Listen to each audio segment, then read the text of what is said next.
I want him to tell you a story, folks. So Josh Allen, he was the first guy to tip me off on Josh Allen. So Josh Allen now doesn't take the sacks and doesn't throw picks. And there's a fascinating, you go deep into the numbers. It used to be a thing you, after a couple years, found something rolling right that was a problem. Tell the audience this story on Josh Allen. Well, I think what started the Josh Allen hype train at Wyoming, because it wasn't because they won it all or went undefeated, right?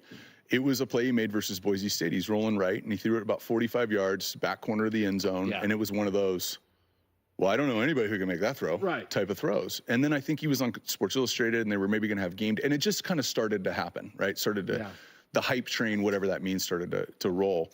And then he got a lot of positive reinforcement from that, right? Like all of a sudden everyone's talking about you, and you see yourself on TV, and they keep showing that play, and he's so good at it. So he would roll right, and when he'd roll right, he would make unbelievable throws down the field and kept chasing it. When he got it early in the first 2 years, and Brian Dable was, developing him, and really they were developing that team, because Bills fans know this. Everyone forget, like, his number one receiver his rookie year was Kelvin Benjamin. Yeah.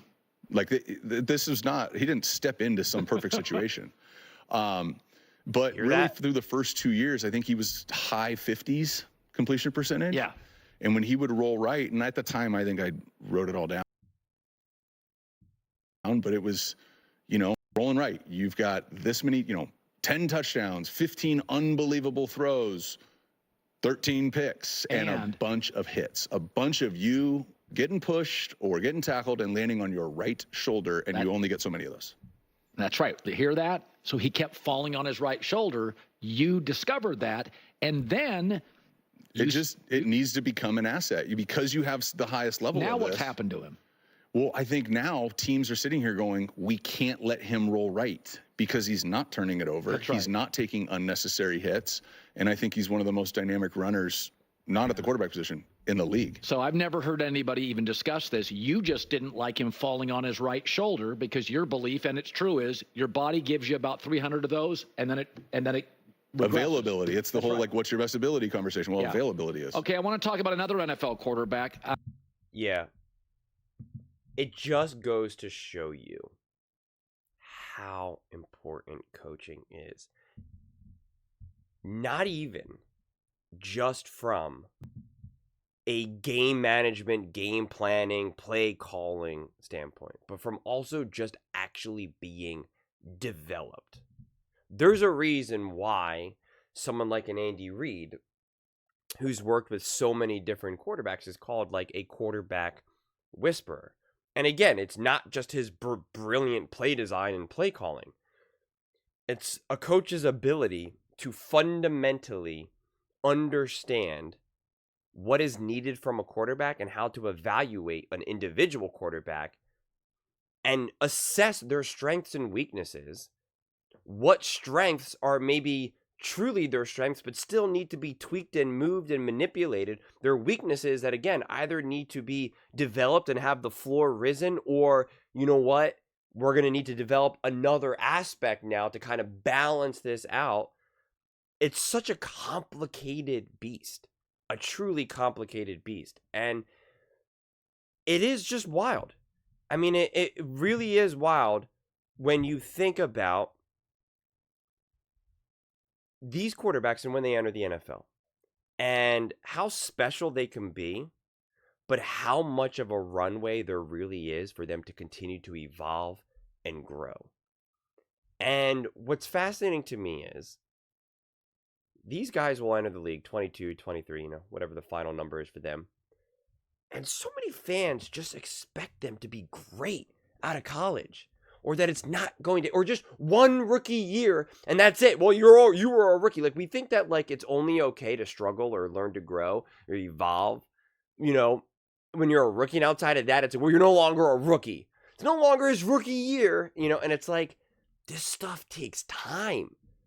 And it takes time with the right high-level coaching. And sometimes you can have the high-level coaching, but that same coach is terrible at play calling. He's terrible at game management. He's terrible at, whatever it may be. And so it's such a balance of these things. It's so many different factors. And Josh Allen was definitely not in this great situation with the Buffalo Bills. He just wasn't. You know, it's a real thing. And when you finally do get yourself in a good situation, to me, that's when the clock starts. That's why for Caleb Williams, I don't start the clock now. Because I'm like, you are in such a disastrous of a situation. Like, this next year, I fully expect you to also gotta have these ups and downs, especially as long as you actually get like a real coach in a real situation. It's like, I'm expecting you to kind of almost go through rookie growing pains again. Because your first year was not good. And I used this example before, but it really is actually the perfect example with working out. When you're a beginner, if you've never worked out before, you can roughly, relatively speaking, build about 24 pounds of muscle in your first year of training. And then it slowly gets less and less and less. But that's if you're training maximally, optimally. If you're doing everything right, if you're training with sufficient volume and intensity and right technique, eating enough protein and calories.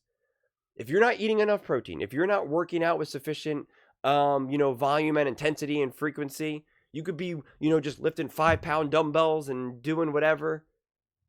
You're not going to gain that 24 pounds. And you could be doing that for years. And you still won't have gotten those 24 pounds of muscle. Then you finally link up with a legitimate trainer who knows what they're doing. They teach you. You start to kind of now do things correctly. Now you got those beginner gains. But it's like, well, I'm not a beginner. Yeah, but you weren't training under the proper circumstances, under the optimal, criteria. And here you are now. So that's why you can't just look at various quarterbacks. We do this all the time. Well, look what this quarterback did in his third year. Look what this quarterback did in his first year. Look what this quarterback did by his 8th year. And it's like, it doesn't matter. It doesn't matter. Unless we're comparing 2 quarterbacks, 3 quarterbacks, whatever it is, under similar circumstances, it doesn't matter. So the evolution of Josh Allen has been pretty awesome. It's been really awesome. It's been spectacular. And he's doing so without this great stacked team. He really is. And there's also a difference between being able to evolve and grow with a great team and a great coach, having that foundation, and then being able to be more resilient when maybe you do lose some of those pieces, like a wide receiver, a running back, O-line, whatever it may be. But it's hard to do that from the jump. Definitely hard to do that from the jump. Like, I still think that there's another gear for Josh Allen. That's why, like, my mind constantly goes to, what if Josh Allen had Sean McVay, Kevin O'Connell, Andy Reid, Shanahan? Like, that's where my mind goes. And, so much of this will come down to this season if the Bills fall short. Because it's not going to be because of Josh Allen. It's just not. Josh Allen has never been the problem for the lack of success for the Buffalo Bills. He continues to evolve and grow and get better and better and better, despite perfect circumstances. Which makes what he's been able to do even more extraordinary, quite frankly.